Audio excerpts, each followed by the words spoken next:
So जसं की मी तुम्हाला म्हटलं होतं, मी पुढच्या व्हिडिओमध्ये तुम्हाला शेअर करणार की आम्ही कसं डेकोरेशन करतो आहे काय. सो हे पहा, आम्ही यावेळेस मोर पिसाऱ्याचा थीम करायचा ठरवलं आहे आणि त्यासाठी पूर्ण घर मेहनत करते. इथे माझे हस्बंड बघा, जे आम्ही एक एक कटआउट बनवले ते सगळेजण घेऊन येतात हॉलमध्ये.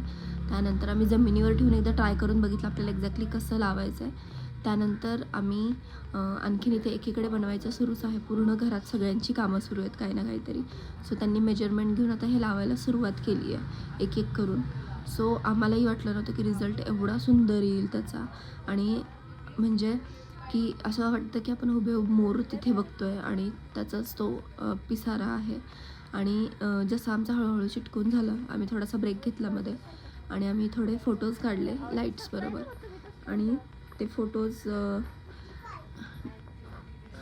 म्हणजे एक मजा म्हणून आम्ही काढत होतो, फक्त टाईमपास म्हणून काय करायचं, कंटाळा आला होता. रात्रीचे 12:30 झाले होते तरी पण आमचं हे सगळं सारूच होतं.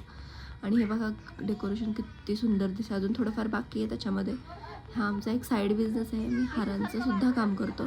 सो पूर्ण घर आमचं आज जागच आहे म्हटलं तरी चालेल, की सगळेजण काही ना काहीतरी कामात आहेत. नंदनबाई तर उद्याच्या मोदकांची तयारी करतात आहेत आणि सगळेजणच बिझी आहे. सो तुम्हाला इथपर्यंतचं आमचं डेकोरेशन कसं वाटलं हे कमेंटमध्ये नक्की कळवा. भेटूया उद्या पूर्ण डेकोरेशनसोबत. थँक्यू.